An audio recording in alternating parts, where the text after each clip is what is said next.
रासायनिक अभिक्रियाएं एवं समीकरण। हम अपने टॉपिक पे आते हैं। देखिए, हम हर रोज अपने चारों ओर रासायनिक अभिक्रियाओं को देखते हैं। तो सबसे पहली बात है कि रासायनिक अभिक्रिया होती क्या है। रासायनिक अभिक्रिया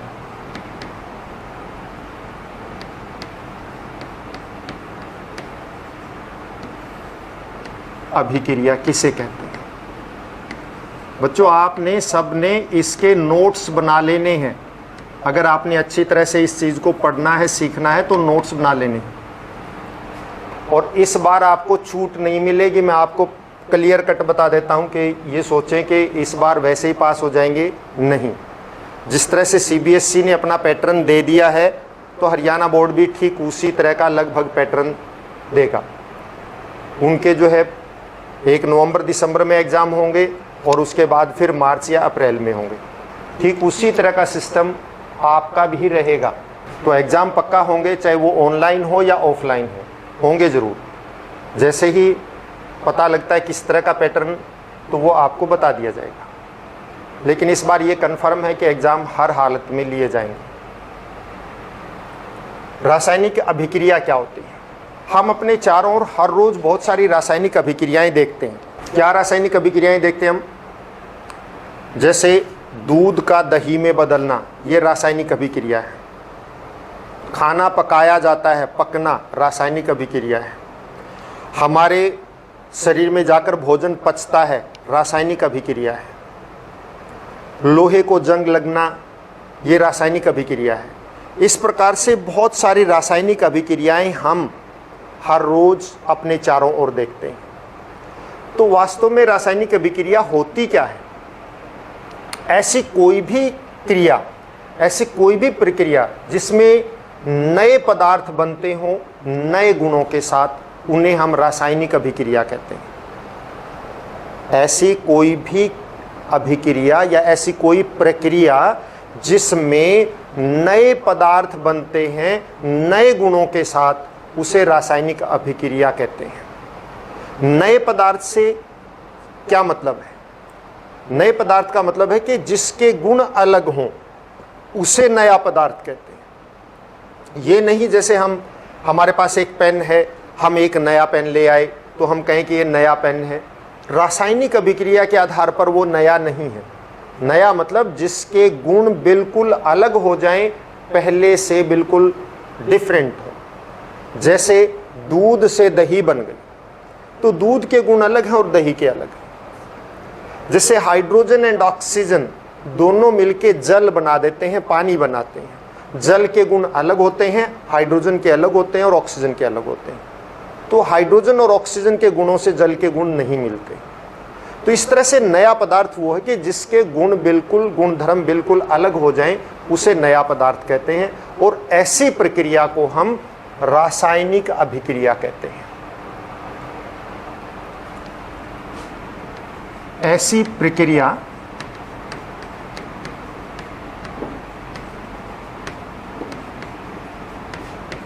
जिसमें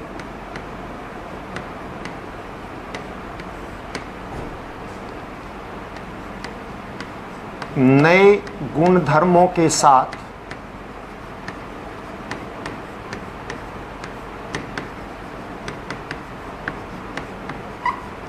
नया पदार्थ बनता है,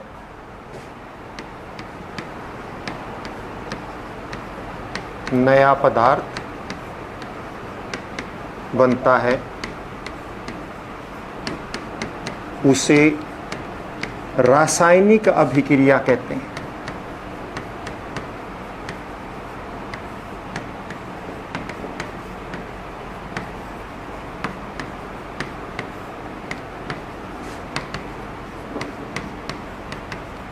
उसे हम रासायनिक अभिक्रिया कहते हैं जिसमें नए गुणधर्मों के साथ नया पदार्थ बनता हो। यानी जो नया पदार्थ बना है उसके गुण धर्म बिल्कुल अलग होते हैं, जिनसे वो बना है उनसे मैच नहीं करते, उनसे नहीं मिलते जुलते। तो उदाहरण क्या ले सकते हैं? उदाहरण अभी आपके सामने रखे थे।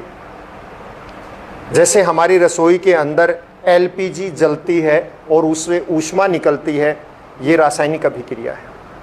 लकड़ी का प्रयोग करते हैं तो लकड़ी जलकर राख बनाती है, ऊष्मा देती है, आग निकलती है, ये रासायनिक अभिक्रिया है। खाना पकता है, रासायनिक अभिक्रिया है। हमारे शरीर में खाने का पाचन होता है, रासायनिक अभिक्रिया है। दूध का दही में बदलना रासायनिक अभिक्रिया है।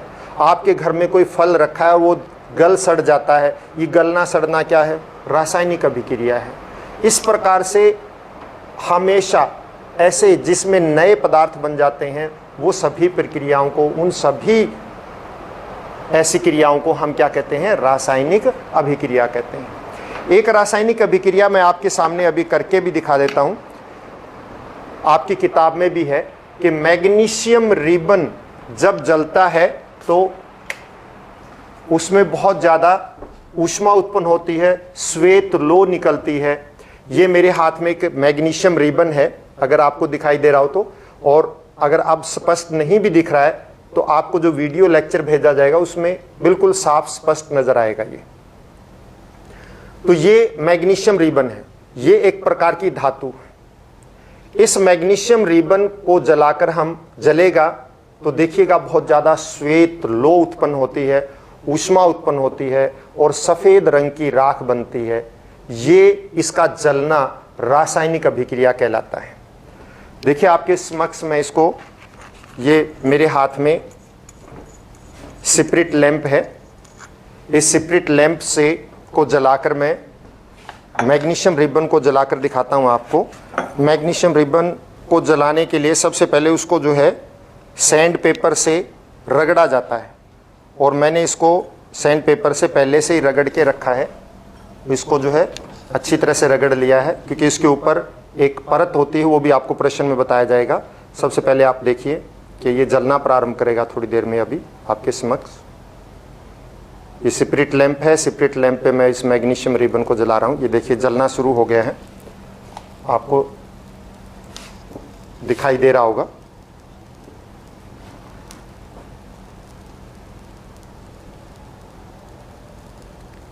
ये देखिए श्वेत लो इससे निकल रही है और ये सफ़ेद रंग का राख इससे बन रही है। तो ये रासायनिक अभिक्रिया हो रही है।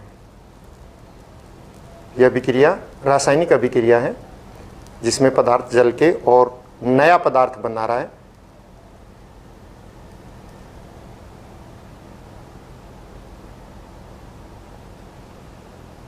ये जल गया है। जलने के पश्चात देखिए इसमें ये सफ़ेद रंग की राख बनी है, ये सफ़ेद रंग की राख बनी है, ये श्वेत, ये राख, और हमारे पास लिया क्या था हमने? मैग्नीशियम का रिबन। वो जलकर उसने सफ़ेद राख बना दी है। अब आप देखिए इस रासायनिक अभिक्रिया में हुआ क्या। हमने लिया क्या था? हमने लिया था मैग्नीशियम। जो वो रिबन दिख रहा था आपको ऊपर पट्टी सी, वो क्या थी? मैग्नीशियम की थी।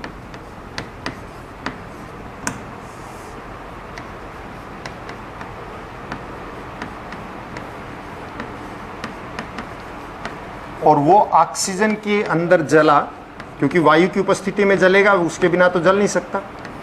ऑक्सीजन के साथ जला और जल के इसने क्या उत्पन्न किया?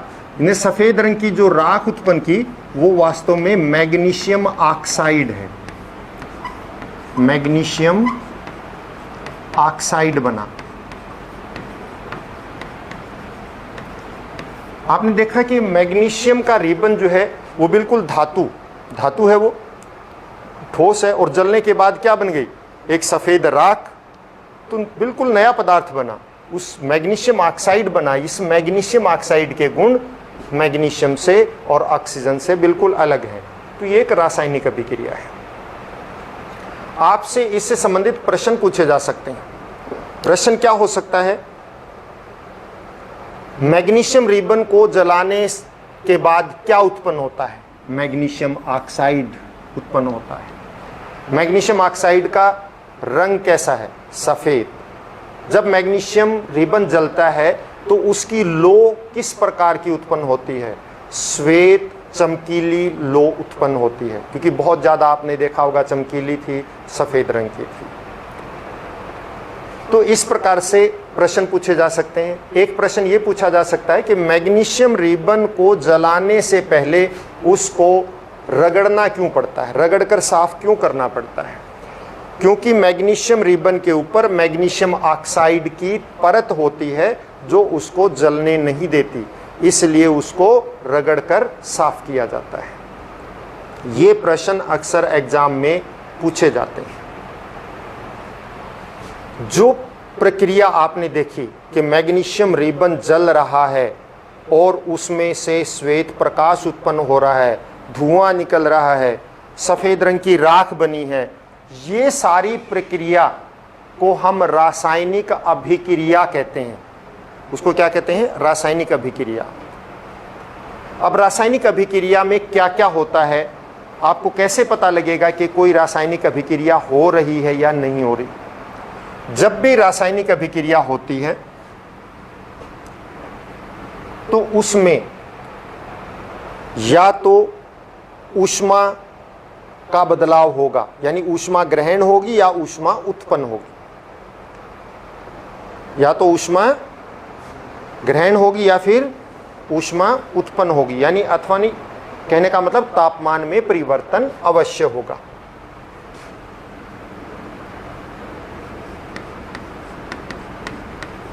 रासायनिक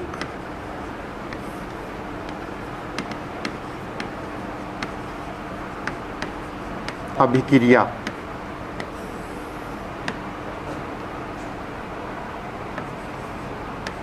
के गुणधर्म, या आपका ये प्रश्न आ सकता है कि आप किस प्रकार कह सकते हैं कि रासायनिक अभिक्रिया हुई या नहीं हुई? आप किस प्रकार कह सकते हैं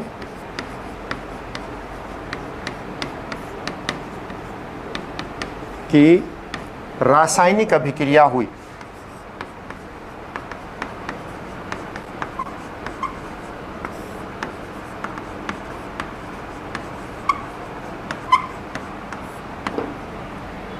रासायनिक अभिक्रिया हुई है या नहीं हुई है, ये किस प्रकार कह सकते हैं? ऐसी कौन सी बातें हैं जो जिससे हमें ये पता लगता है कि रासायनिक अभिक्रिया हुई? नंबर 1,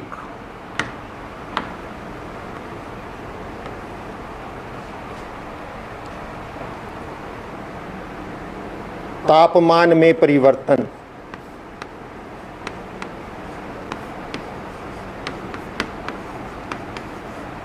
तापमान में परिवर्तन का मतलब है कि तापमान बढ़ भी सकता है और घट भी सकता है। ये जो अभी रासायनिक अभिक्रिया हमने देखी, इसमें तापमान बढ़ा था, ऊष्मा बाहर निकली थी। नंबर 2,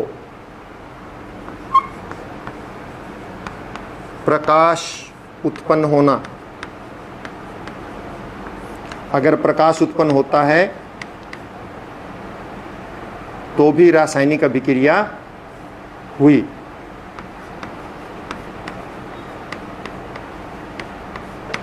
नंबर 3, रंग में परिवर्तन हो सकता है।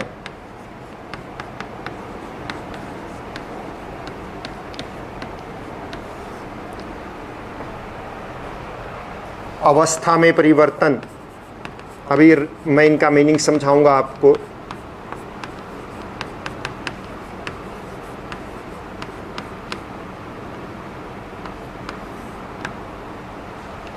अवस्था में परिवर्तन हो सकता है। गैस का उत्सर्जन,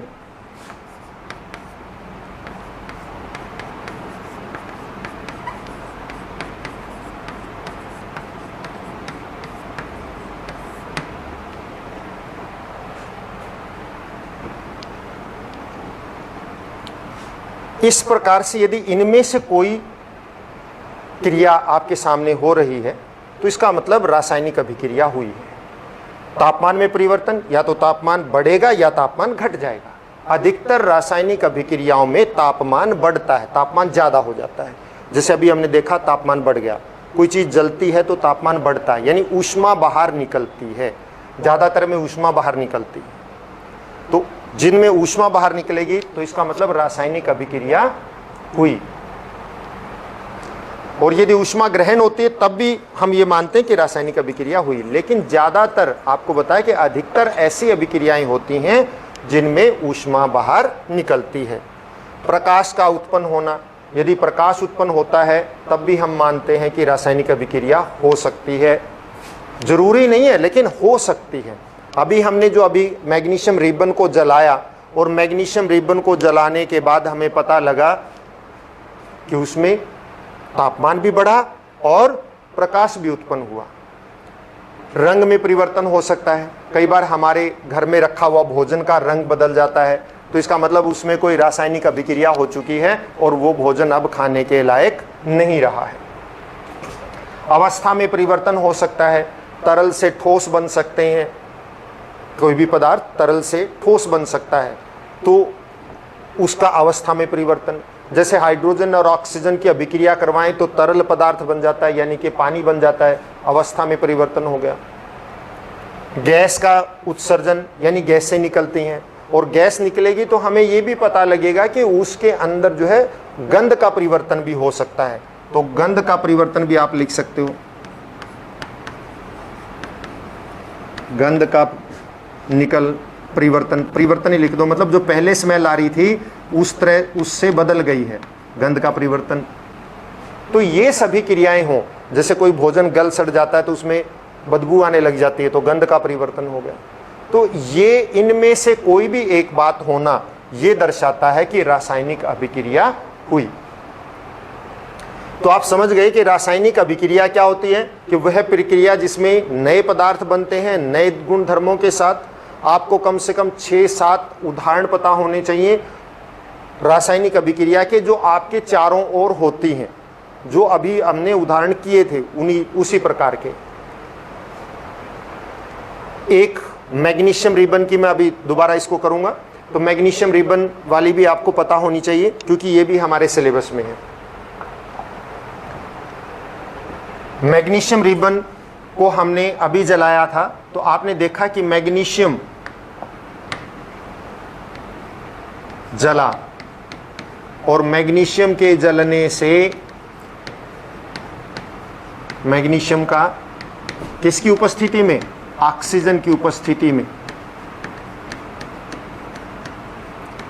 कौन सी अभिक्रिया थी ये, दहन यानी जलना, और उत्पन्न क्या हुआ, मैग्नीशियम ऑक्साइड।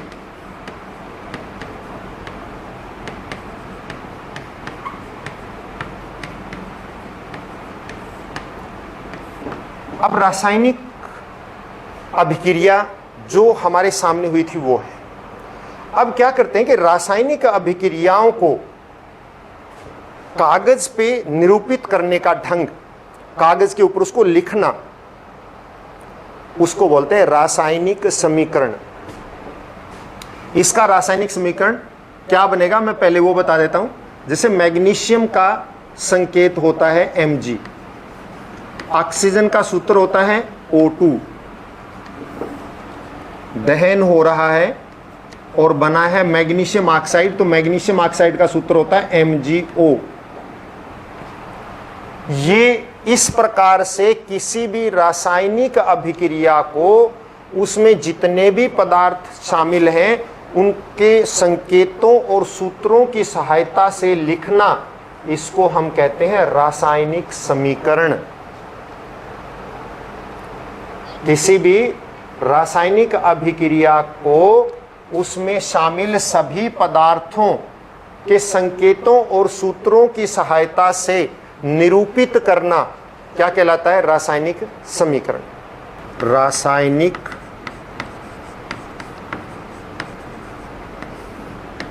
समीकरण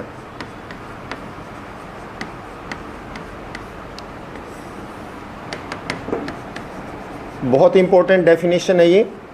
किसी भी रासायनिक,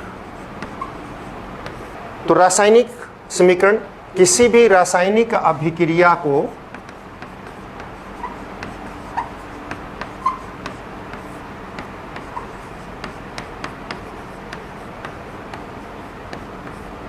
उसमें शामिल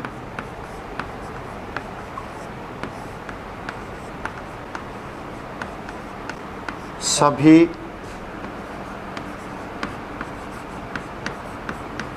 पदार्थों को उनके संकेतों व सूत्रों की सहायता से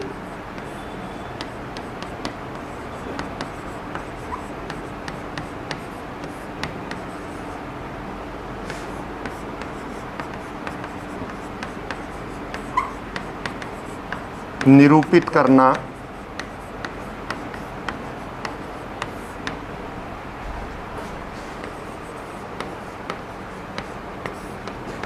रासायनिक समीकरण कहलाता है।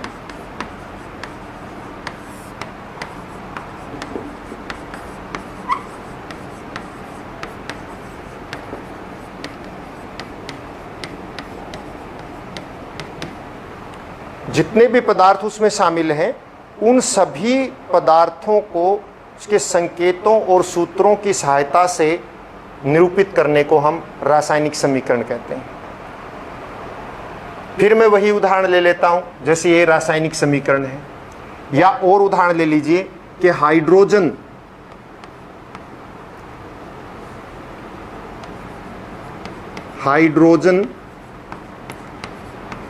को ऑक्सीजन के साथ जब अभिक्रिया करवाते हैं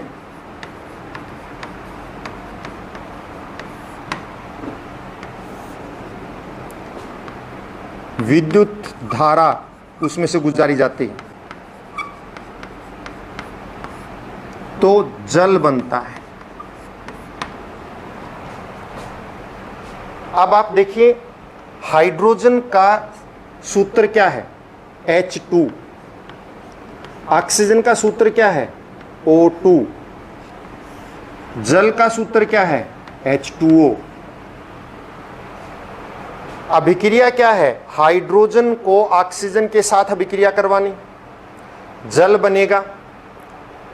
तो इसमें क्या क्या चीजें शामिल हैं, हाइड्रोजन शामिल है, ऑक्सीजन शामिल है और जल उत्पन्न हुआ है।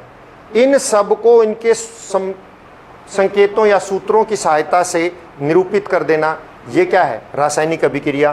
तो हाइड्रोजन का सूत्र H2, ऑक्सीजन का सूत्र O2, जल का सूत्र H2O। तो इस तरह से संकेतों की सहायता से इसको निरूपित करने को हम क्या बोलते हैं, रासायनिक समीकरण बोलते हैं। अब ये संतुलित करना होता है, आगे आएगा हमारा कल के लेक्चर के अंदर, तब बात करेंगे। तो अभी तो मैंने संतुलित कर लिया। ये क्या है, रासायनिक समीकरण है। रासायनिक समीकरण दो प्रकार के होते हैं, एक संतुलित और एक असंतुलित रासायनिक समीकरण। संतुलित रासायनिक समीकरण और असंतुलित।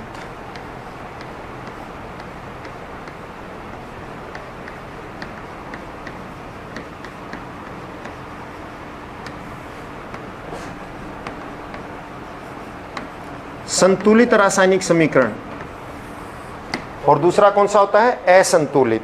संतुलित रासायनिक समीकरण किसे कहते हैं, ऐसा रासायनिक समीकरण जिसमें दाईं और बाईं ओर सभी तत्व के परमाणुओं की संख्या समान हो, वो संतुलित रासायनिक समीकरण कहलाता है। जिसमें दाईं और बाईं ओर, पहले आप देख लीजिए एक चीज, इससे पहले एक और बात ध्यान दीजिए।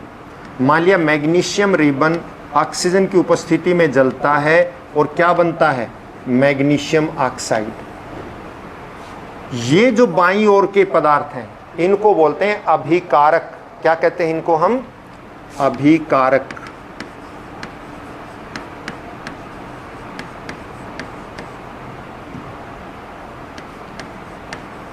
अभिकारक यानी कि रिएक्टेंट।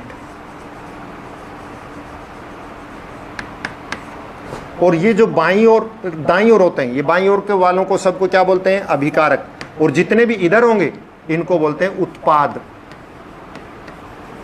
यानी प्रोडक्ट।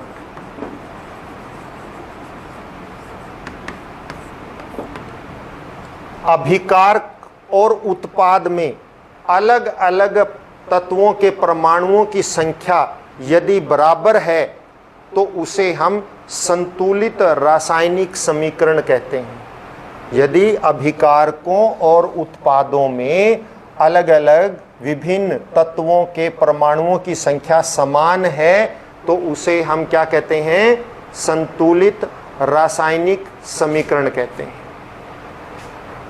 जैसे एक समीकरण मैं लिख देता हूं यहां पे जो पहले से ही संतुलित है, Zn plus H2SO4 ZnSO4 plus H2। आप देखिए इसमें संतुलित रासायनिक समीकरण किसे कहते हैं? ऐसा रासायनिक समीकरण जिसमें अभिकारकों तथा उत्पादों में विभिन्न तत्वों के परमाणुओं की संख्या समान होती है, उन्हें हम संतुलित रासायनिक समीकरण कहते हैं। ऐसा रासायनिक, बेटा दोबारा बोलना आप।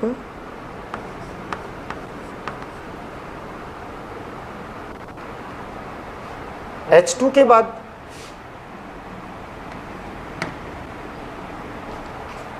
Zn plus H2SO4, Zn plus H2SO4, ZnSO4 plus H2, ऐसा रासायनिक समीकरण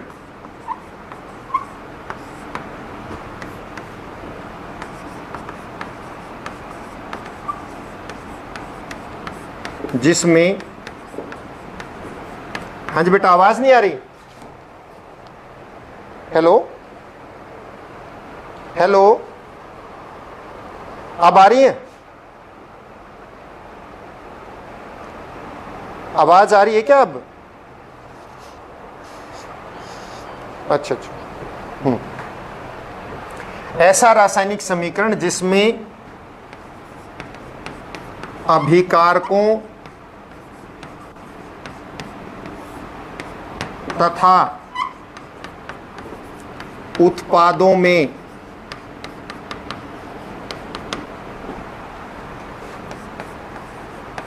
विभिन्न तत्वों के परमाणुओं की संख्या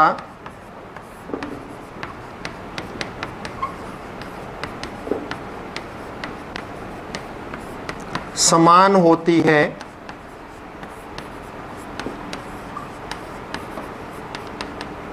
उन्हें संतुलित रासायनिक समीकरण कहते हैं।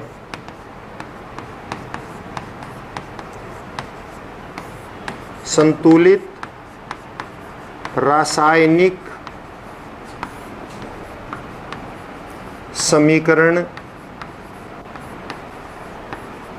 कहते हैं। अब आप देखिए, जिसमें अभिकारक और उत्पादों में विभिन्न तत्वों के परमाणुओं की संख्या समान हो, उसे हम संतुलित रासायनिक समीकरण कहते हैं। अब आप यहां देखिए, जिंक है ये, Zn का मतलब जिंक। जब भी आप याद करेंगे इसको नाम से याद करना है, इस तरह से, जैसे कि जिंक, Zn याद नहीं करना। जब तक आप इसको Zn कहते रहेंगे आप भूलते रहेंगे बार बार। जिंक, और जिंक का सूत्र होता है, संकेत होता है Zn। ये सल्फ्यूरिक अम्ल है H2SO4, आपको लिखवा दिए जाएंगे धीरे धीरे करके सभी। आप देखिए जिंक के कितने परमाणु, यहाँ पे एक, और आप इधर देखिए, अब यहां पे जिंक के कितने परमाणु हैं? यहां पे भी एक है, ये बराबर हो गया।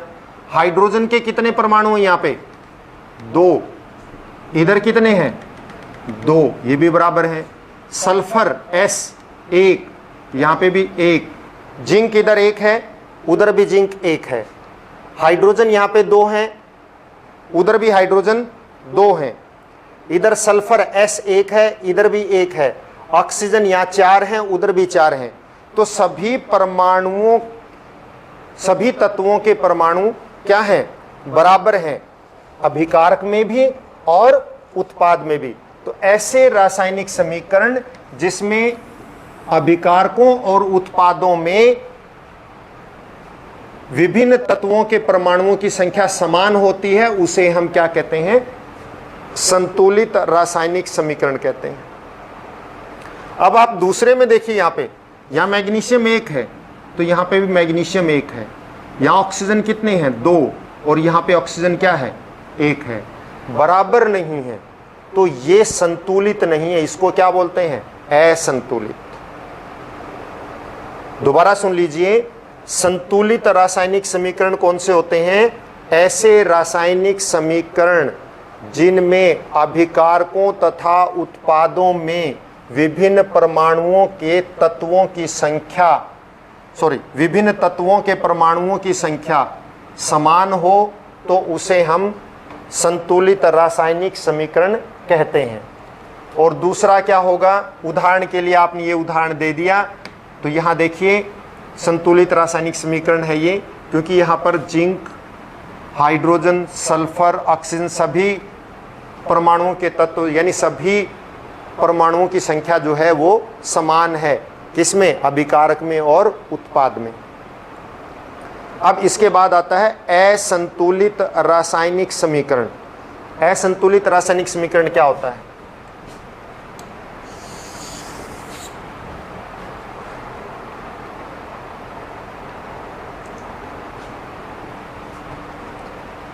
असंतुलित रासायनिक समीकरण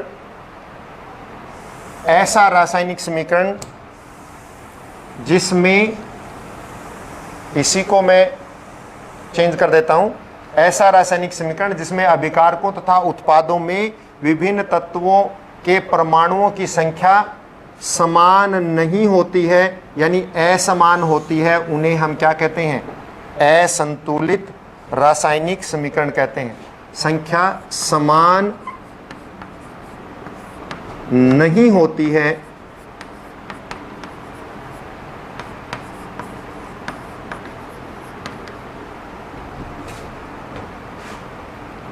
उन्हें असंतुलित रासायनिक समीकरण कहते हैं। ऐसे रासायनिक समीकरण जिनमें अभिकारकों तथा उत्पादों में विभिन्न तत्वों के परमाणुओं की संख्या समान नहीं होती, बराबर नहीं होती, उन्हें क्या कहते हैं? असंतुलित रासायनिक समीकरण।